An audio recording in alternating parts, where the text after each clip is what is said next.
Hello and welcome to Health for Naija Presents. Today we're going to be talking about how to prevent dementia. And the title of our presentation is Brain Healthy Living.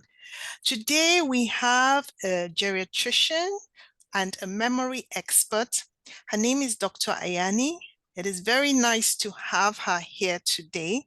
And she shared some very useful information with us in the part 1 of this video. This is the part 2 of this video. And I have to say the disclaimer is that this is purely for health education purposes. And this is not any kind of medical advice. So we were talking, Dr. Yani was educating us about Dancer's mnemonic. And this is a mnemonic of things that people can do to reduce their risk of dementia. So she mentioned in part 1 of this video, D for diseases, A for active, N for nutrition, C for cognitive stimulation, E for engagement, R for relaxation, and S for sleep. So in part 1 of this video, we stopped at nutrition. So we're going to pick up from nutrition. So Dr. Yani, I'm going to hand over the mic to you. Thank you, Dr. Anoha. It's a pleasure to be here today. Just a couple quick things. I'm going to pick up on nutrition. Patients often will ask us, Doctor, do we need to take supplements? So we know that if a person's B12 level and folate level are low, that puts them at risk for cognitive impairment. So we will often check these levels, and if they are low, we will replete them. We will have patient take supplements. Some research has also showed that higher concentrations of vitamin D were associated with better attention and working memory performance. So we like to check patients' vitamin D levels and give them a supplement if they are low. However, we want to avoid excessive use of the vitamins A, D, E, and K because they're fat-soluble vitamins, and they can build up in the cells and cause damage. There was also, I'll just note this very quickly, there was also research in Japan about whether the consumption of green tea was associated with improved functioning in older adults. And it was interesting that the consumption of green tea daily reduced the risk of cognitive decline, even after adjusting for other factors. But there was no association found between that of drinking black tea or coffee. Again, this was one study. We need many more studies to support this research, but I'm just letting you know what's out there. And also, patients will say, do we need to take Prevagen, focus factor, Nariva? And normally what we will tell our patients, don't waste your money. There is no research with these medications. There's no standardization of doses or even product that is within these medications. So we cannot substantiate their use. It is better to go with things that have research behind them, such as proper nutrition and diet. Okay, so we're going to move on. And then I'm sorry, one other thing, there were studies that also found that the dementia risk was reduced with mild to moderate alcohol use. Our general recommendations are that women drink 1 unit of alcohol a day, and a unit is considered a shot glass of liquor, a 1 5-ounce glass of wine, or 1 beer. So the recommendation is 1 unit of alcohol per day for women and 2 units of alcohol per day for men.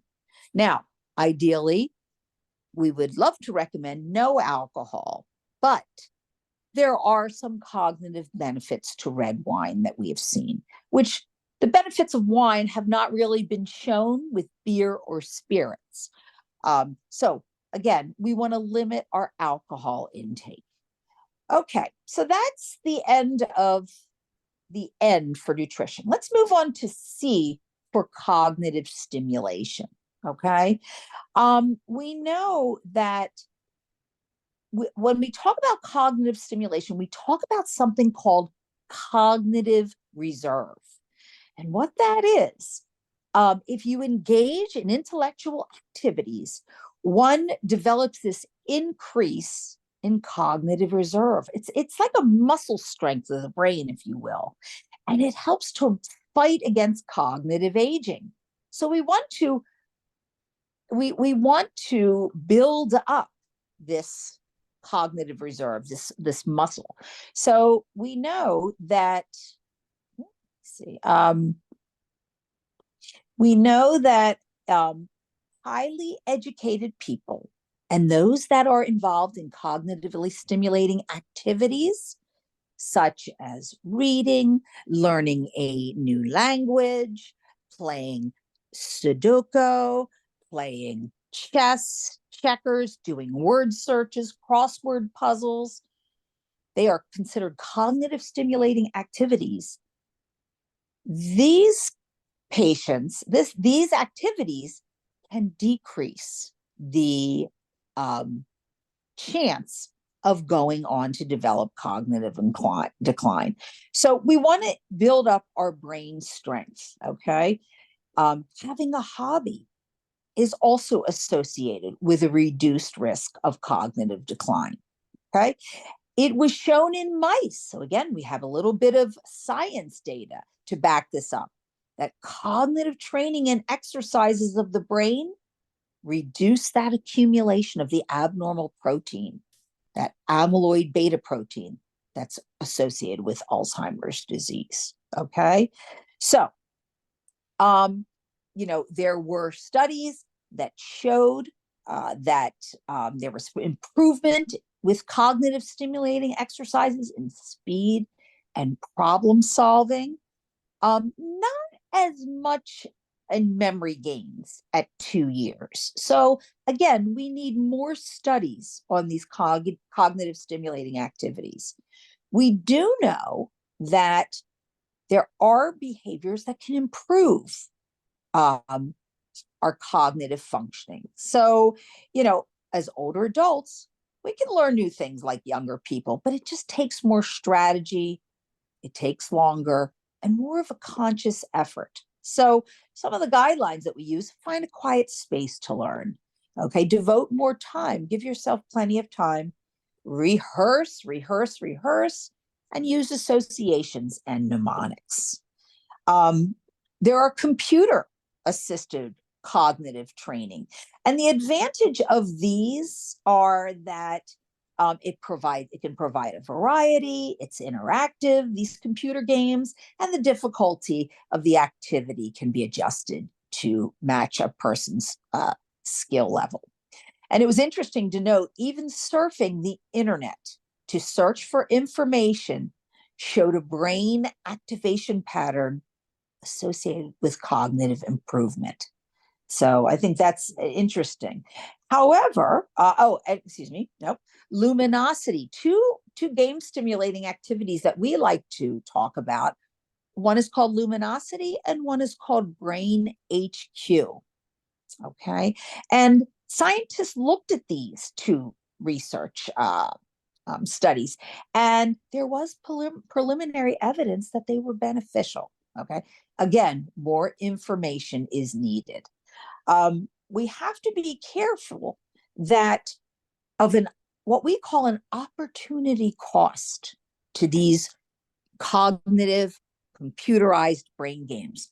And what that means is that when one is on the computer, okay, one is not walking their dog, they're not interacting with their spouse, they're not playing with their grandchildren.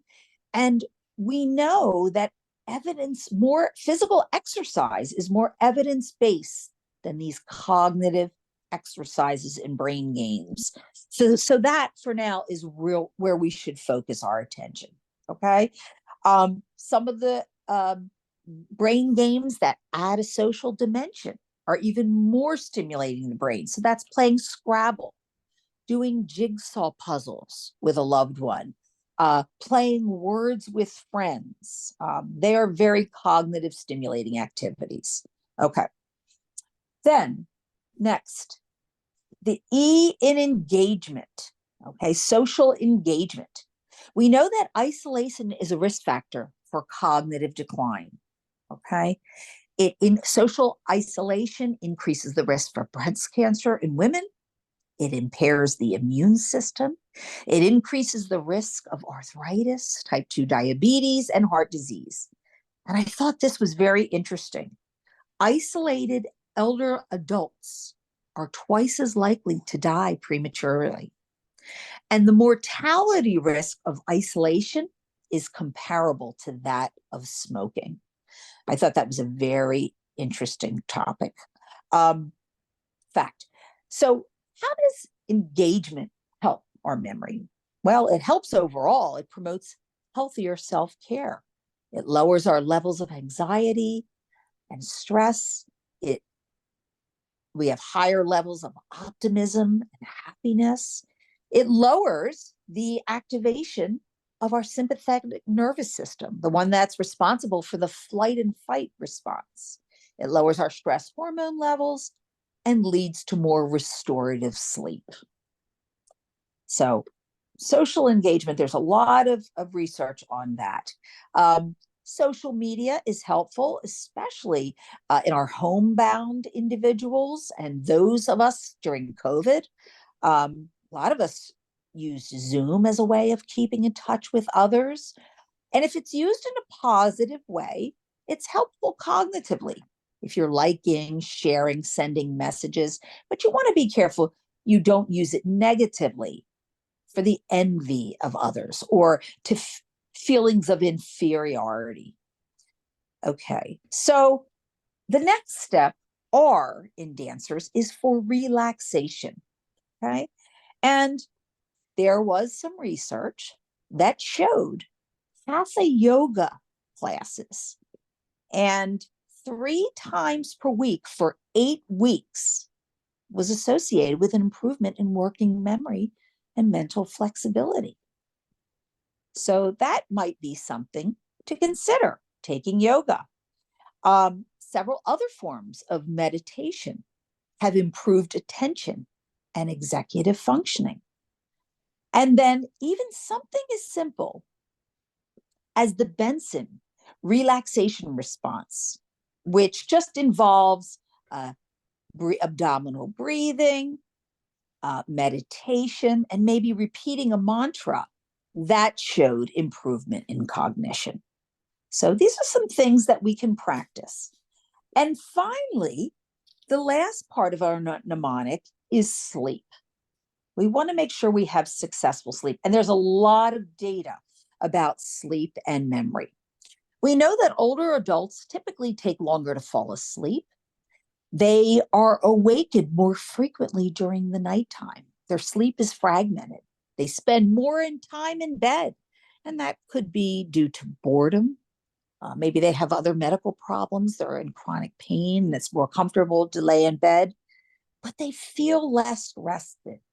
And because they're not getting good sleep, they're drowsy. They may feel drowsier during the day, and there's more daytime napping.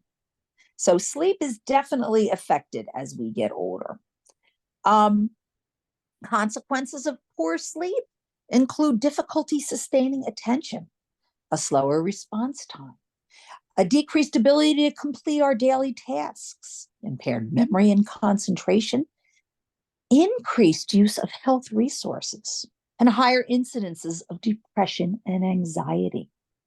And it also, decreased sleep, increases our risk for falls and increased cognitive decline.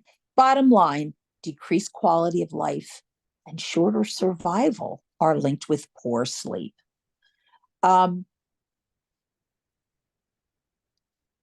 there is some sleep research to show that there were lower levels of beta amyloid in healthy men after having one night of uninterrupted sleep. Conversely, if a person has multiple interrupted awakenings at night, interrupted sleep, there is increased morning levels of plasma in the blood, beta amyloid protein. So maybe there's a suggestion that sleep helps lower these amyloid proteins. One theory is the glymphatic system, which is in our cerebral spinal fluid, is very active during our slow wave sleep cycle at night. And that's thought to occur between 10 p.m. and 2 a.m. And what happens, this glymphatic system washes over our brain and it clears out all the abnormal beta protein. If someone is not getting this slow wave sleep, the glymphatic system is not working, and therefore there's a buildup in the brain of this abnormal protein, thus leading to the deposition of the protein and the increased risk for dementia. Many people come to the office and they want a sleeping pill to help them. Well, that's not the best answer we have. There are many reasons that a person has poor sleep, and we like to investigate that. Some medications have a side effect of poor sleep. Medical conditions, such as chronic pain, can keep someone up at night. We also, sometimes the need for to wake up and go to the bathroom multiple times at night, that fragments our sleep. And alcohol use. Alcohol may feel like it helps you fall asleep, but during the second half of its metabolism, it's actually activating and does not contribute to healthy sleep. We know that there are some sleep disorders, obstructive sleep apnea, periodic limb movement disorder, that can affect one's sleep. Psychiatric conditions such as depression and anxiety can help with sleep, can disrupt sleep.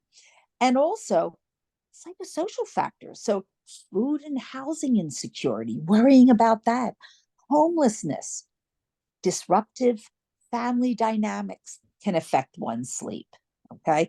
And finally, someone who has poor sleep hygiene, such as going to bed with the TV on, using electronics in bed. We know that blue light interferes with the production of melatonin, and melatonin is what helps induce sleep onset. So educating somebody with proper sleep hygiene is very, very important.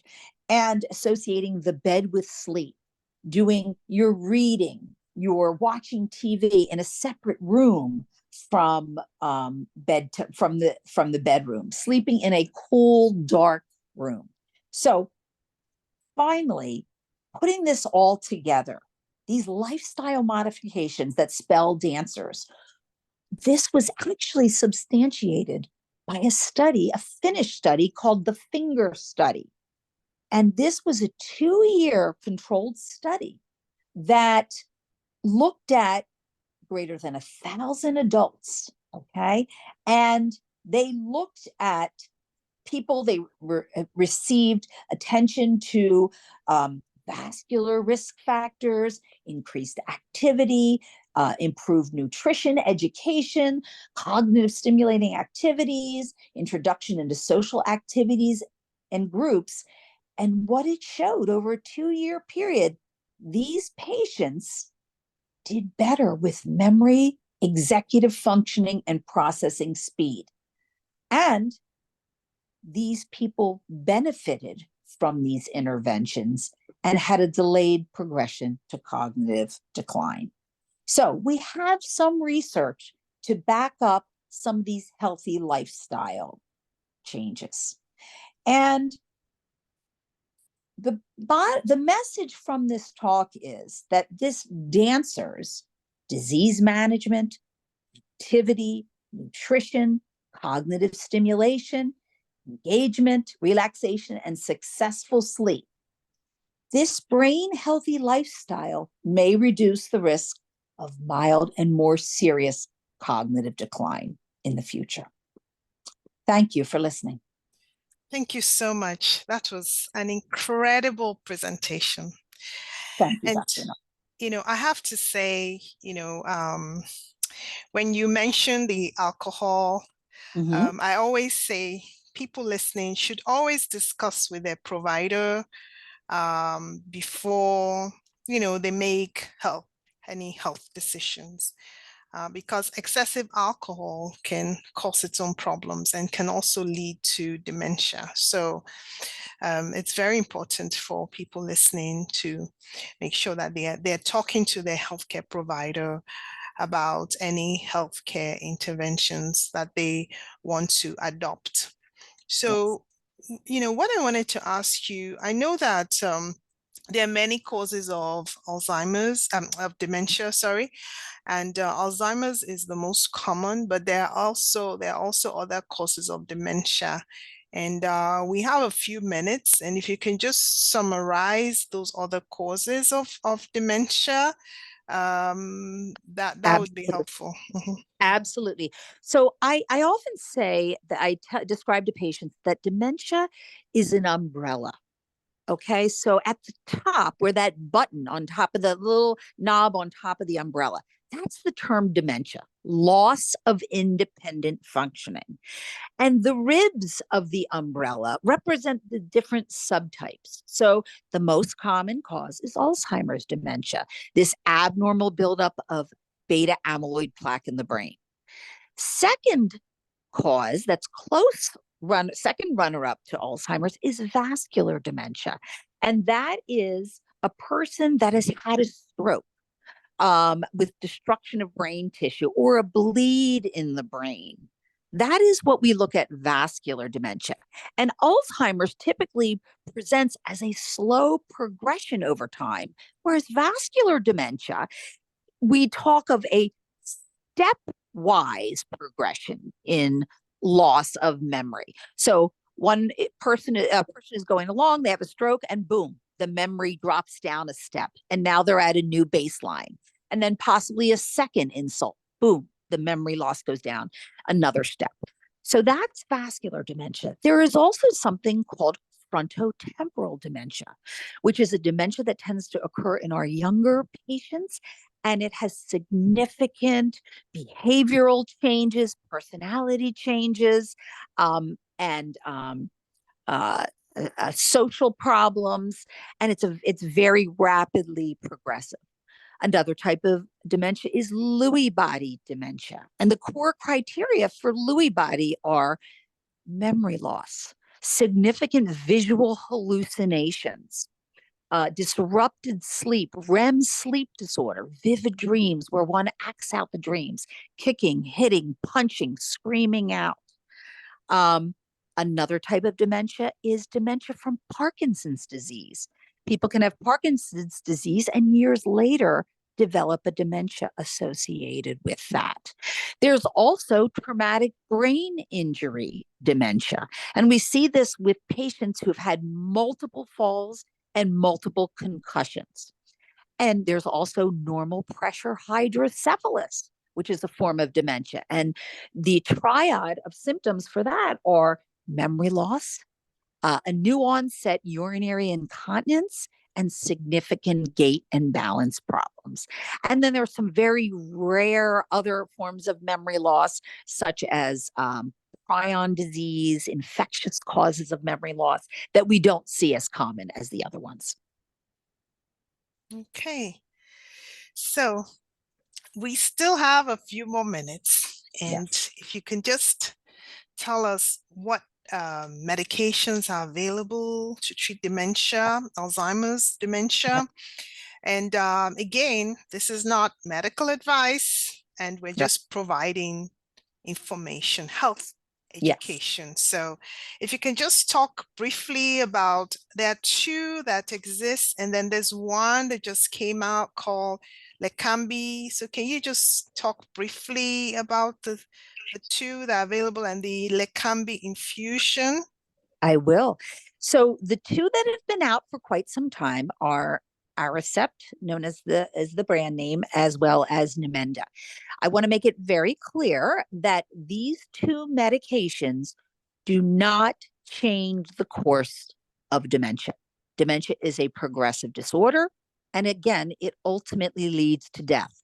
What these two medications do is they can help with the symptoms of dementia, meaning if a person has personality changes, significant anxiety, depression, apathy, the loss of motivation, sometimes these two medicines can help with that. They can help maybe improve the quality of life. Um, they also can help with some of the delusions, visual hallucinations that occur with the dementias. And they can help slow down the progression and help uh, improve a quality of life for several years. But then they reach a point where they are no longer effective anymore. This new medication that has recently been approved and is available in the United States was approved for mild cognitive impairment and early dementia. It is a monoclonal antibody, and as Dr. Onoho had said, is delivered intravenously. And the important thing about this medication is it has the potential to be disease modifying, meaning when we've looked at specialized MRIs, this medicine removes the abnormal beta amyloid protein in the brain. Now, we don't have as many studies to show that long term use can improve cognition, but we have seen in research studies that it does remove the plaque. So we're hoping in time we will see that there may be associated improved cognition. This has been such a wonderful conversation, um, or presentation rather. So I believe that people who are listening, especially uh, people who have relatives with dementia, I believe they're going to find this information very helpful. Mhm. And I know dementia is something that is scary for a lot of people, especially if it runs in the family. And is there any kind of testing that people can do to determine if they are at risk for dementia? That's an excellent question, Dr. Anoho. And we go back and forth with our genetic department at the institution, and they're different at different institutions. Traditionally, what our guidelines are, they're 95% of Alzheimer's is associated possibly with some genetics, but other things, environmental risks, other things that we don't know. There's only a small percent, 5%, that is truly associated with genetic derangements. So generally, we will see patients in our genetic department who have some symptoms and a strong family history. And certainly our younger patients that have 2 to 3 first degree relatives, so that's a parent or a sibling with memory problems, are at a higher risk of having a genetic component for Alzheimer's. So they're the most likely ones that we will test genetically. We do not recommend everyone going out and getting tested for Alzheimer's because there are different implications to the results of the genetic testing. Okay. Yeah, I mean, my own perspective is that dementia is a lifestyle disease.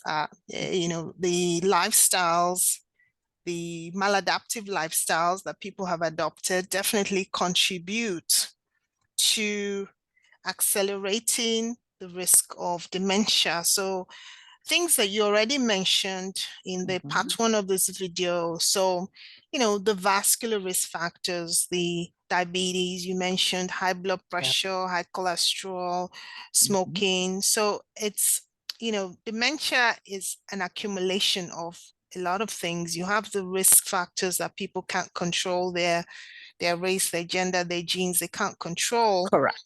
But then there are certain lifestyle choices that people can make, which you already covered in the dances. So the diseases have to be controlled. The chronic diseases have to be controlled. The diabetes, the blood pressures, the cholesterol, the smoking, they have to be controlled. And then you mentioned activity, exercise.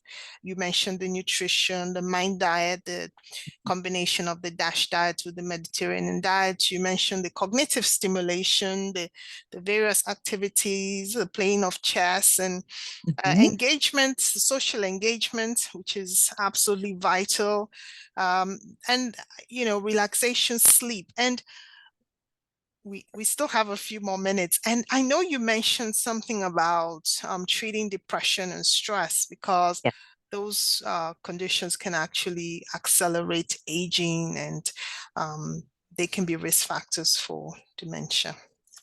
They absolutely can. And that's why we always do a screening at our at-risk patients for depression and treat it if we find that it is a big component. Right. So this was a really wonderful presentation. I want to thank you for spending time with me today to provide health education content. And I'm sure the audience will find this information so valuable. Thank you.